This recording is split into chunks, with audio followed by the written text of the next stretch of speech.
From the day you're born, they train you to stay quiet. Don't argue, don't cause trouble, be the good kid, the polite one. And so, you learn to bite your tongue, to smile when you want to scream, to nod when your soul begs you to say no. But what they never tell you is this: every time you swallow your truth to keep the peace, you're building your own prison. Nietzsche saw this. He called out the fake harmony that society worships. He didn't want you to play nice. He wanted you to wake up. Because when you avoid conflict to look good or to please others, you're not peaceful. You're invisible. And invisible people don't live free. They live trapped. Trapped by their own fear of making waves. What good is peace if it means losing yourself? Nietzsche's voice cuts through the lies. Peace is in silence. Peace is standing tall in the storm and not backing down. Every time you dodge conflict, you're giving up a piece of your freedom. It doesn't feel like that at first. It feels smart, polite, easy, but look closer. Every fake smile, a small surrender, every sure, that's fine. When it's not fine, a tiny death. These moments pile up. They turn you into a stranger to yourself. And worst of all, you don't even notice it happening. Nietzsche called this the slow death of the spirit. You think you're keeping the peace, but really, you're handing over your power, piece by piece, until there's nothing left. And the world loves that. The world rewards the people who stay quiet, stay small, stay soft. But Nietzsche, he wanted you to break that spell. Because freedom isn't about keeping everyone happy. Freedom is about refusing to disappear to make others comfortable. You weren't born to fade into the background. You were born to take up space. If you think you can be free without ever facing conflict, think again. Freedom isn't handed out to the quiet and the obedient. Freedom is earned in the heat of the fight. Nietzsche believed that without friction, you don't grow. Without challenge, you stay weak. Conflict isn't the enemy. It's the test. It shows you what you really believe. It shows you who you really are. The people who fear conflict the most are the ones most trapped by it. Because if you spend your life avoiding tension, you'll spend your life avoiding yourself. Nietzsche didn't want you to chase comfort. He wanted you to chase truth and truth. Truth comes with a price, the courage to face the storm. So stop asking for a life without conflict. Start asking for the strength to face it head-on, because that's where your freedom lives. But here's the part most people miss. The real war isn't out there. It's inside you. The biggest, hardest conflict is between the person you are and the person you pretend to be. Every day, you fight that battle. And every time you choose to play small, to stay quiet, to wear the mask, you lose. Nietzsche saw it clearly. The worst prison is the one inside your own mind, and the only way out, face the fight. Stop running from yourself. Stop covering up the truth just to keep things easy, because that easy path, it leads to emptiness. The real strength is in the one who can face the mirror, face the storm inside, and refuse to back down. That's the kind of conflict that makes you stronger. That's the kind of conflict that sets you free. And let us be honest. How many people do you know who are living a lie just to avoid conflict? How many stay in toxic relationships, fake friendships, or dead-end jobs because they're too scared to speak up? They tell themselves they're being patient, or kind, or loyal, but Nietzsche called it what it is. Fear. Fear of being alone. Fear of being judged. Fear of making noise. But let me ask you, what is the point of being liked by everyone if you hate the person you've ever become? What's the point of keeping the peace if it costs you your soul? Nietzsche didn't want you to suffer for no reason. He wanted you to fight for your life. Because if you keep choosing silence, you're not choosing peace. You're choosing to vanish. And if you keep vanishing, soon there'll be nothing left of you at all. When you hear the word conflict, you probably think of arguments, shouting, maybe broken friendships. But Nietzsche saw conflict as something far deeper. He saw it as the tool that reveals who is real and who is faking it. We spend so much of our lives trying to avoid conflict because we think it's dangerous, that it means relationships will break or people will turn against us. But the truth, conflict doesn't destroy relationships. It exposes them. It shows you what's real, what's fake, what's built on truth, and what's built on convenience. When you avoid conflict just to keep people happy, you're protecting lies, not love. You're holding up a house of cards, knowing full well that one strong wind will bring it all down. And while you're busy keeping everyone else comfortable, you're the one who suffers, because you never get to show your real face. Nietzsche believed that conflict was a mirror. It reflects back who you are, who they are, and what's actually worth fighting for. When you stop fearing conflict, you stop fearing truth. And once you stop fearing truth, you finally start living free. Think about the so-called nice people you know, the ones who never disagree, never raise their voice, always smile and nod. You might admire them. You might think they're kind or humble. But Nietzsche would tell you, look closer, because behind that endless politeness often hides fear.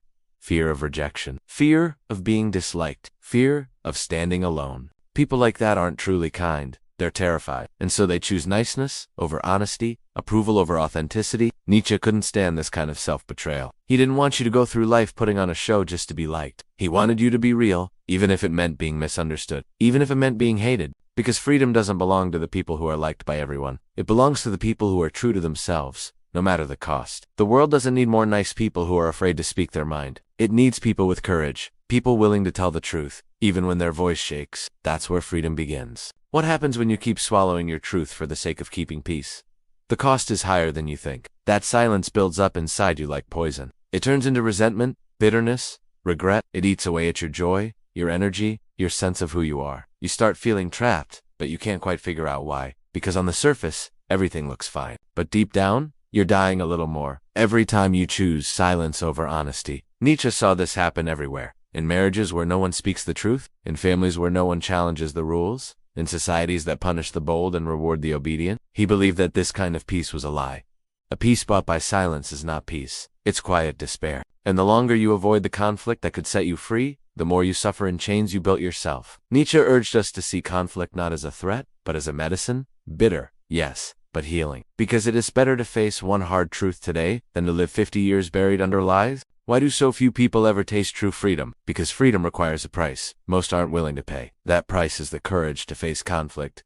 With others, with society, and most of all, with yourself. It's easy to stay quiet. It's easy to keep the peace, smile, and let things slide. But deep down, you know what that costs. Your self-respect, your dreams, your voice. Nietzsche believed that the world is full of people who think they're free because they can choose what to wear or where to go. But in reality, they're slaves. Slaves to the opinions of others. Slaves to the fear of making waves. Slaves to their own need for approval. Real freedom isn't about doing whatever you want. It's about having the courage to become who you really are. Even when it's hard, even when it's lonely. Nietzsche's challenge was simple but terrifying. Will you choose the hard, messy, painful path of truth, or will you settle for the easy, empty life of quiet slavery? And here's the hardest truth of all. If you want to live free, you will have to face conflict not just with people close to you, but with the entire society you live in. Society doesn't want you to be free. It wants you to fit in. It wants you to follow the script, play your part, keep your head down. If you start speaking your truth, if you stop playing along, you'll feel the pressure immediately. People will tell you to be quiet, to stop making trouble. They'll call you selfish, arrogant, difficult. Nietzsche saw this clearly. He knew that if you want real freedom, you have to be willing to stand apart, to be misunderstood, even to be hated. That's the cost of not betraying yourself. Because the moment you stop fearing conflict with the world, the moment you stop needing the world's approval, the moment you become untouchable, that's the moment you become truly free. Conflict isn't about domination. It's not about proving you're better, louder, or smarter. Nietzsche never taught that. What he believed, and what most people miss, is that conflict is about holding on to yourself. It's not about crushing someone else's viewpoint. It's about making sure you don't abandon your own. Every time you face conflict, you're given a choice. Do I betray myself so that this person will like me? Or do I stand my ground, even if they don't? And here's the painful truth. Too many people choose to betray themselves. They smile, they nod, they agree just to avoid the fight. And afterward, they hate themselves a little more. Because deep down, they know they've traded their truth for a scrap of approval. Nietzsche wanted you to stop doing that. He wanted you to see that conflict, something to run from. It is something to stand inside of, calmly, courageously, without losing your soul. Winning the argument doesn't matter. What matters is that when it's over, you can look in the mirror and say, I didn't abandon who I am. Every conflict you avoid builds a wall inside you. At first, the walls feel small, just a little boundary between what you feel and what you say. But over time, those walls grow higher, thicker, stronger. They separate your heart from your voice, your dreams from your reality, your passion from your daily life. And before you know it, you're trapped inside yourself, unable to speak, unable to act, unable to breathe. Nietzsche saw this happen to people everywhere. They called it maturity, or diplomacy, or being the bigger person.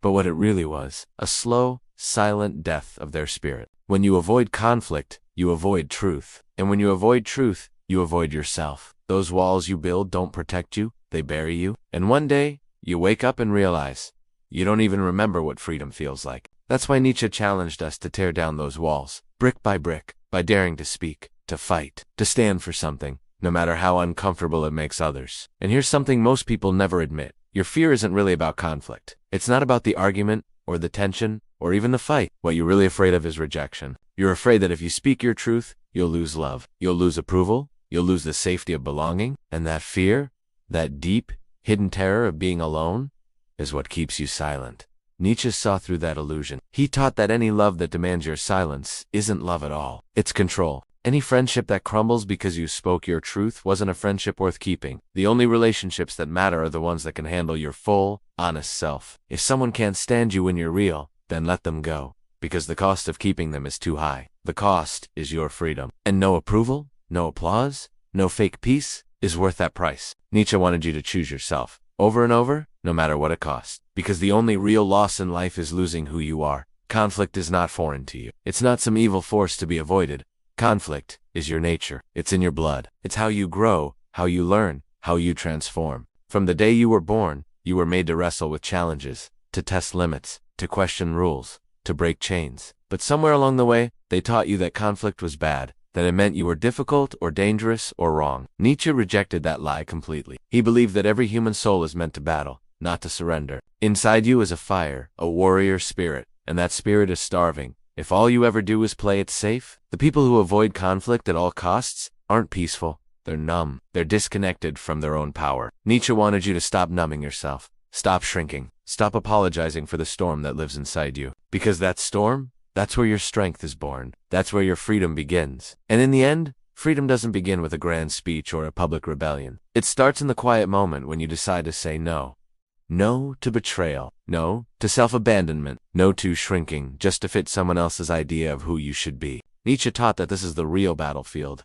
Not the big moments that everyone sees, but the small ones, where you choose truth over comfort, honesty over approval, self-respect over fake peace. Freedom begins the first time you refuse to sell your soul for the sake of harmony. It begins the first time you look at conflict not as an enemy, but as a doorway. A doorway to the life you are meant to live. And once you step through it, once you stop fearing the cost of being real, no one can chain you again. That's the kind of freedom Nietzsche wanted for you. Not easy, not cheap, but true.